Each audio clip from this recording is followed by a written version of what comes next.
هذا الفحل محلق حلقتين، اليف طينه. وهاي الطيره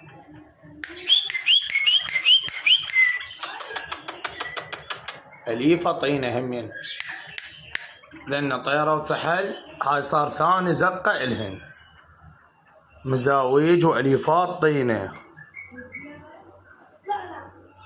هذا قفصهن بيهن 3 عشوشه، هذا عش وهذا عش، وذاك العش الرئيسي مالتهن ان اللي يبزرن بيه، يعني اللي يبيضن بيه، ذاك اليم السعفل بالزاويه.